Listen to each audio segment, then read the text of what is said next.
Steckdose anschließen und montieren 2.0. Warum gibt es einen zweiten Teil?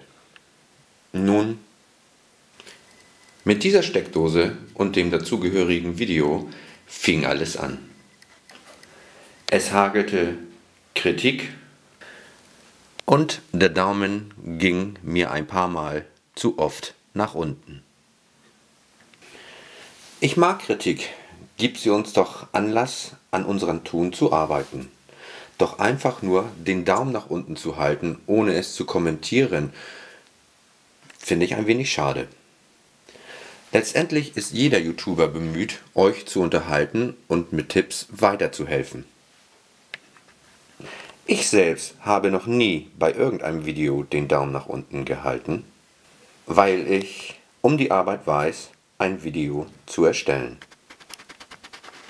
Doch die Kritik aus dem Video Teil 1 war zum größten Teil auch berechtigt.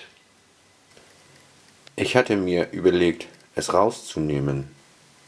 Doch letztendlich kann man auch von diesem Video und der darauf gefolgten Kritik lernen. Beginnen wir mit 2.0. Ich werde als erstes den Hauptschalter ausschalten. Nicht versuchen, die richtige Sicherung zu finden. Ich nehme gleich den Hauptschalter und drücke ihn nach unten. Um sicherzugehen, dass wirklich kein Strom mehr auf den Adern ist, sollte man diese mit einem Messgerät oder einem Faserprüfer überprüfen. Adern, die deutlich zu lang abisoliert, zu kurz, oder Adern, die gerade irgendwo angeritzt sind, sollte man auf die richtige Länge zurechtschneiden. Im ersten Schritt schneide ich die alten Stellen einfach ab und isoliere diese auf eine Länge von ca. 8 mm ab. Der Grund ist einfach und plausibel. Nach der Installation soll kein blankes Kabel aus der Halterung herausgucken. Doch wo kommt nun welche Ader hinein? Es gibt Hersteller, die beschriften ihre Produkte gut. Hier ein L für den Leiter, ein N für den Nullleiter und der Verbraucher ist so markiert. Einige Hersteller sind da nicht so vorbildlich und ehe wir raten, wo ein Kabel hineinkommt, sollten wir, wenn wir uns unsicher sind, doch einen Fachmann zu Rate ziehen. Als erstes entferne ich nun von dieser Steckdose den Deckel. Ups. Ich löse den Rahmen vom Gehäuse.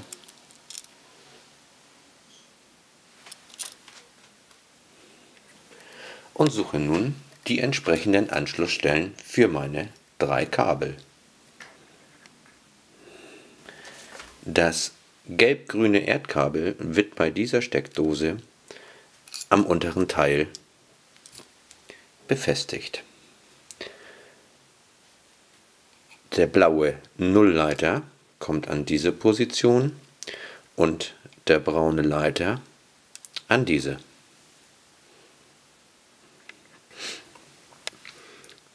Erde, gelb, grün, blau der Nullleiter, braun der Leiter.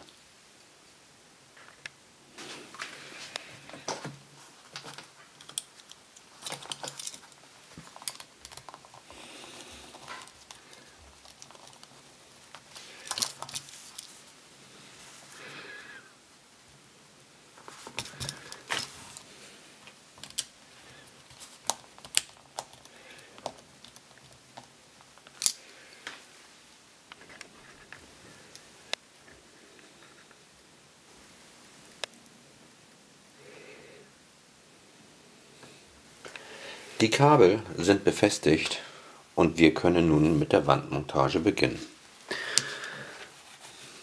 An der Steckdose finden wir diese beiden Häkchen, die mit einem Gummiband befestigt sind. Das ist keine Transportsicherung, sondern dieses Gummiband dient der leichteren Befestigung der Dose in der Wand. Wenn ich die Montageschraube nun festdrehe, geht der äußere Metallbügel nach außen und dadurch wird die Dose in der Wand befestigt.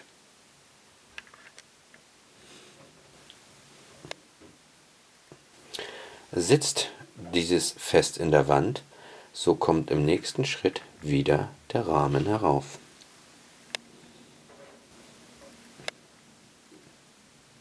Mir konnte während meiner Arbeit nie etwas passieren, da das Ende des Kabels nirgendwo angeschlossen war.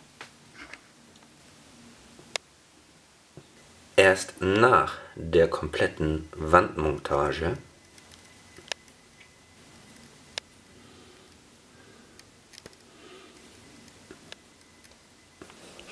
darf der Hauptschalter wieder nach oben gekippt